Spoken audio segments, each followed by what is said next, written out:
the first thing we need to do is to make a new program. So to do that, we're going to click the new program button. You'll get this window here.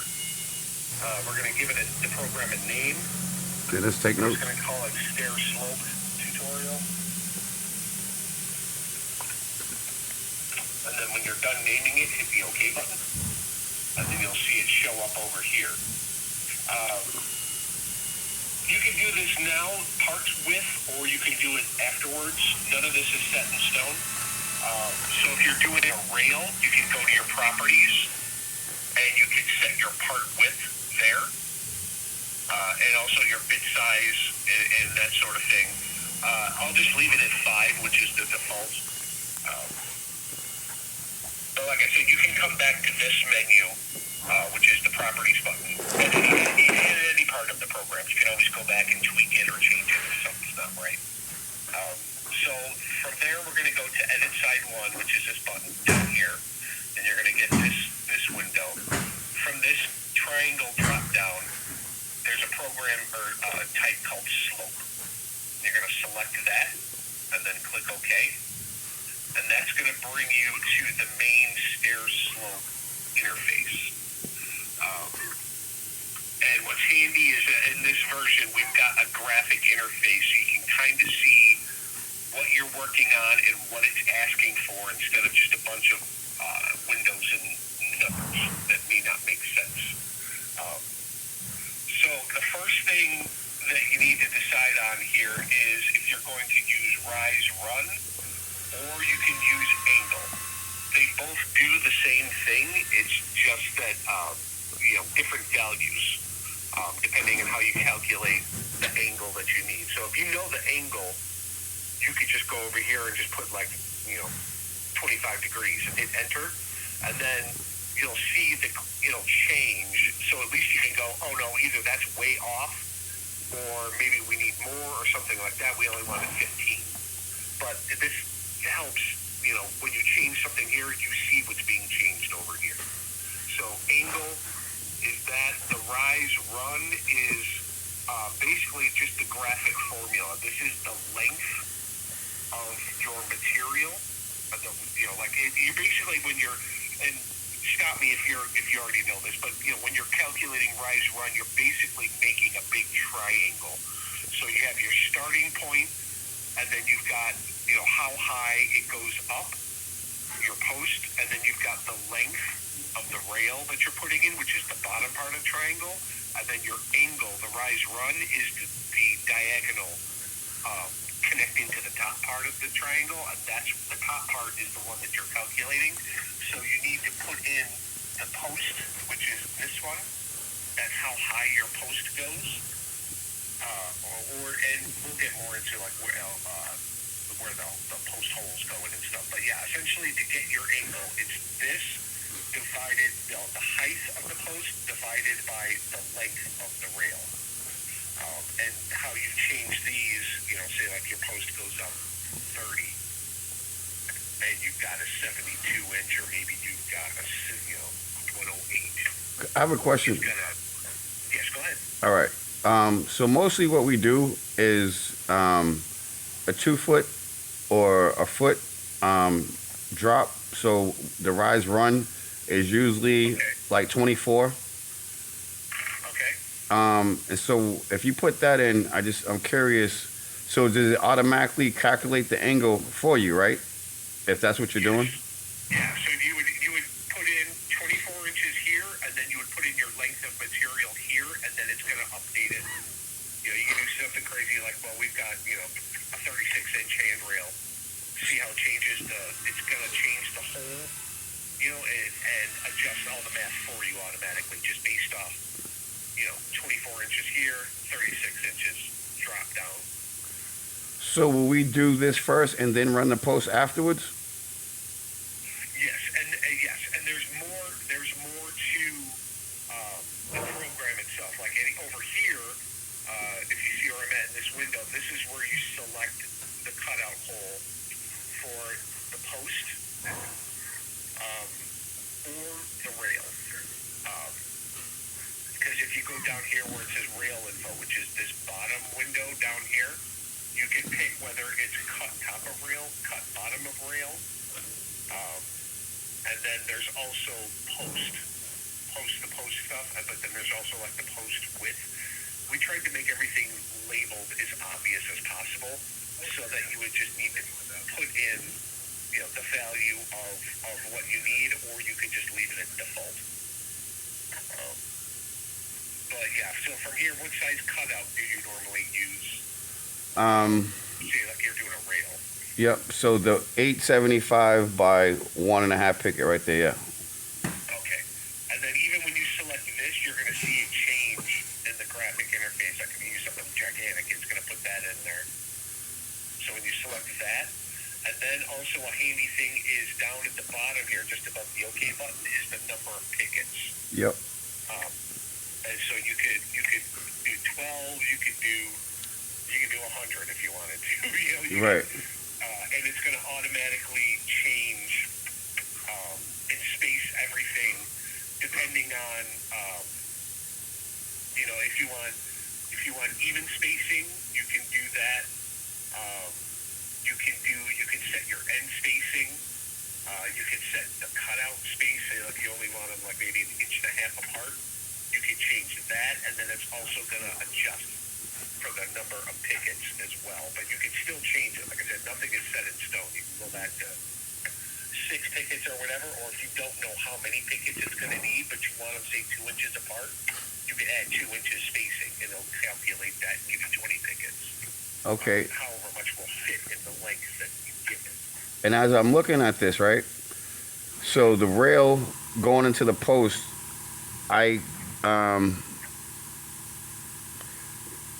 you see the top left? You see how it's like just sticking out? So I would need more room there, right? Or is that good? Yes. And then, Well, the other thing, if you look at the, you can tell it how far the post or the rail goes into the post. you want to change the post width to 5 inches. Most of what we use here is a 5-inch post, Okay. and that'll probably change everything, won't it? A little bit, not much. We were doing it yesterday. But yeah, the post width to 5.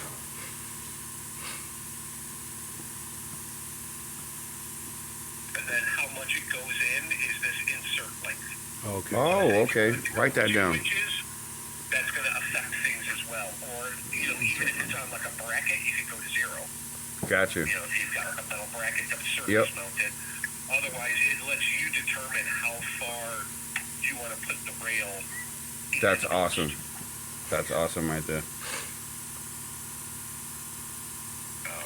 And then, and like I said, everything is pretty much, you can like this evenly spaced pickets, that basically does the math for you. It spaces everything however your cutout space, or if you uncheck it, you can tell it you want an end space of, say, like 2 inches. And then you have to kind of manually do things. Otherwise, if you check evenly spaced, it's gonna do it for you. Wall thickness doesn't change, unless you get into some really thick posts, you would need to change that. Mm-hmm. And unless you're making your own cutout or whatever, you don't need to mess with this stuff.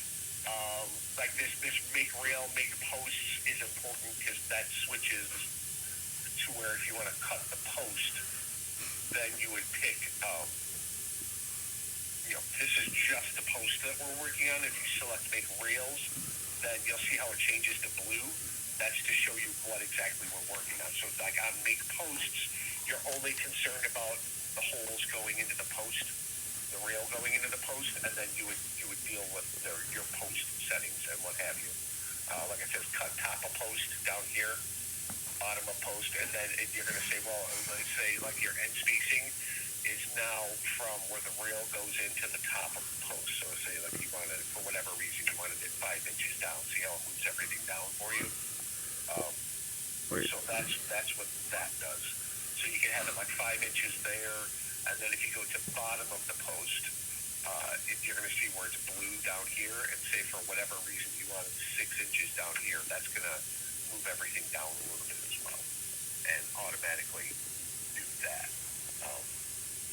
And and then if you switch back again to make rails, the blue thing is what you're going to be cutting and what you're adjusting. So now we're back on rails. I have a silly question.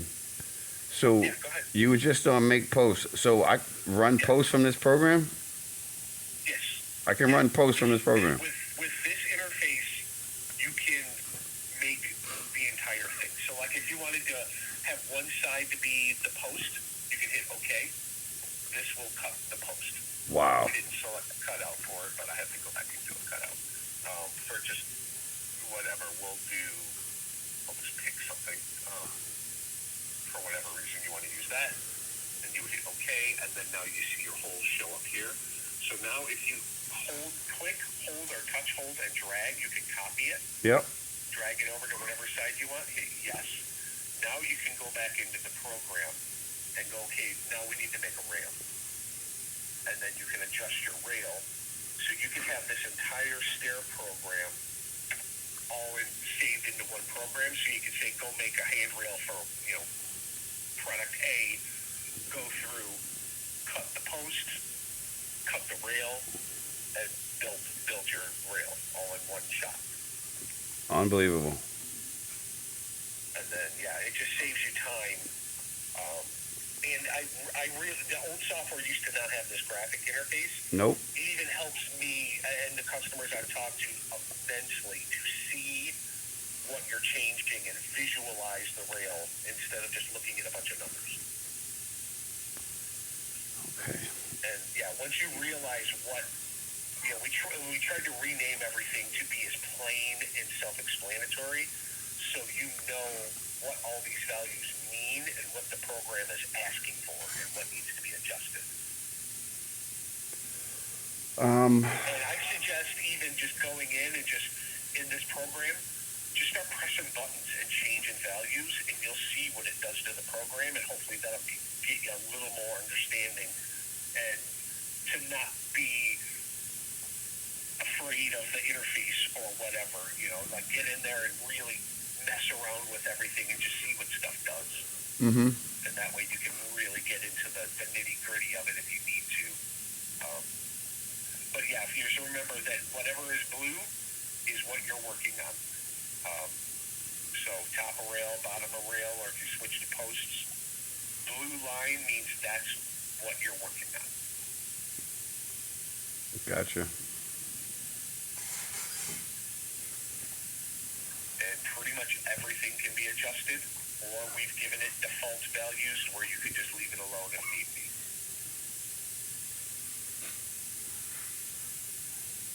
Yeah, I just got to play with this. You're right. Yeah, and then you'll see like this top red line Yep. is the length from post to post inside. And then the second line is the length of your rail as it goes into the post. That's what those two different numbers mean.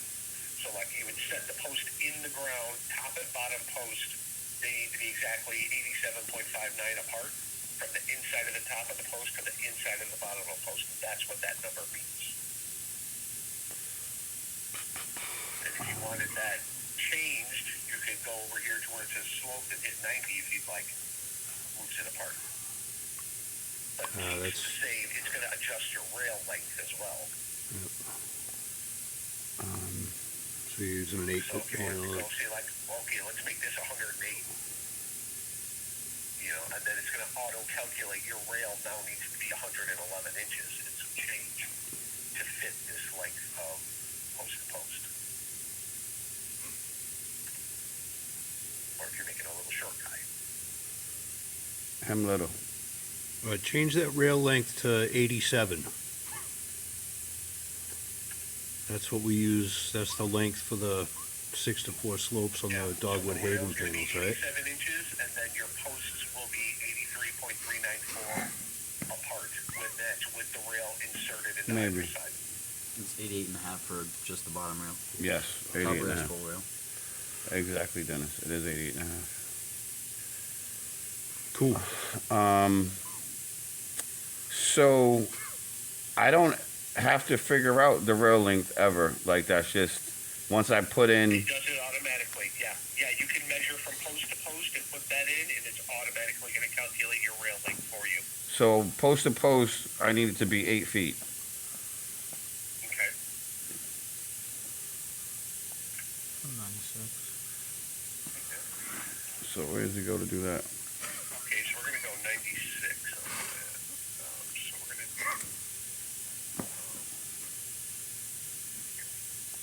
do Rail length. post to post. Post. Yeah. It's gonna be 96. So that 96 is gonna be post to post. Okay. Then, so I know I need 8 feet, and I need 2 foot. Rail, yeah, and then it automatically calculates the rail, then it's gonna be 99.606. And that's with it being inserted an inch and a half into each post. All right. Can we change that insert length to 2? Yeah.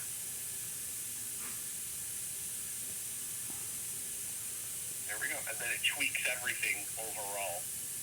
So now if you need this to be 96 again, because we sucked up some length into the post itself, you can go back and change your slope to 96. And then still with the 2-inch insert, now your rail needs to be 100.87. Okay. So so what I'm looking at, this would be what we should have saved as under our 6 to 4 slope.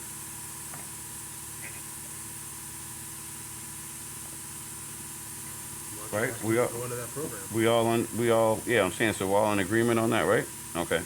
So then, Fucking backwards. When you put your rise and run in, it automatically calculates the angle. So Yep. now you know this is 33.69 degrees is your angle. Or rise is 24, runs 36. okay. So we have a program already set up. Okay. Can we just look at that and just see if they match these numbers? Sure. Should we Now, save this this first? does calculate Yeah. more accurately than the other ones, so we may want to take those numbers from the other program and plug it into here. It's actually on this computer, Tweak it Sam. Or whatever to get it adjusted. It's on this computer. Move that way just a Okay, Yep. so About a foot. for the program. It's up here, Sam. When I'm located, go ahead and pick it up.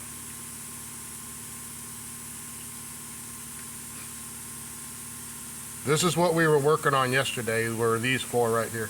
Okay. Okay, so I guess we'll just start with this one then. Yep. 24 year old. So basically all you've seen Okay, is so- in that program. We should be able to. We haven't ran it yet, so we don't know. Okay, so yeah, No, you've got no, your just insert go length for, in there. This should be that. What's the rise and run? Does that look correct? 24 by 90?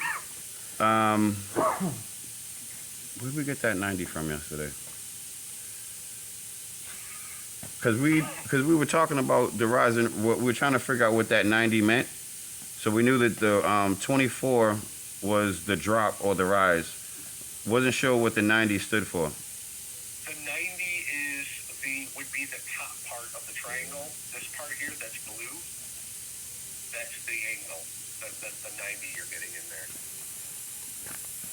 And then it's 94 because you're having it go 2 inches into the post here and 2 inches into the post up here. So that extends the rail to 94. Okay. In between, you'll see it's like 89.860, so it's approximately 90 So that between the inside of the post to the bottom and the top. so that's what you would call the run on the other program. Yes. Okay. Yeah. And then the length would be 94, but it would run 88.860. Yeah, it's 2 different measurements. You've got the length of the rail, and then the run. You've also got the measurement from inside the post top, inside the post bottom. Okay. What that measurement is as well. Because the 94, like I said, is compensating for 2 inches insert into either end of the post. All right. Then we thought that we would. Okay, so we'd run that rail, and then we thought we would just click on do bottom, the cut bottom rail, and and that would, so we just click that, and then now we just run that rail. Right. We don't have to do. It's important that you click the cut bottom rail because it's going to space out and rack the holes as you need it, so everything fits plumb, you know. Okay. I got a question. Is there a way to only slope one of the rails, or do you have to do both with this program? No, as long as you have this top rail selected, blue, that's the only part that you're cutting. If you would want it to be different, like say on the bottom, for whatever reason you don't want it racked or whatever, then you would need to change your settings down here and then run it as that. Okay. There's no way to have both, where Yeah. like, because it does it automatically. Yeah. Okay. So just to clarify, so if you click off, okay, so click on cut top rail, boom, I run that one, then I click on cut bottom rail, and now I have my two matching rails for my slope. Yeah. Okay. Or you could switch them to different sides. But yeah, you could technically do it all, all in one. Whatever, like I said, whatever's highlighted in blue, that's what's going to be cut. Okay. And this program, or the way of doing this, I don't have to cut any rails or nothing. I just run them and they just pop right in, right? I don't have to cut them at like an angle. Yeah, if you've got 94-inch nail or rails, then yeah, all you do is put it in and cut it.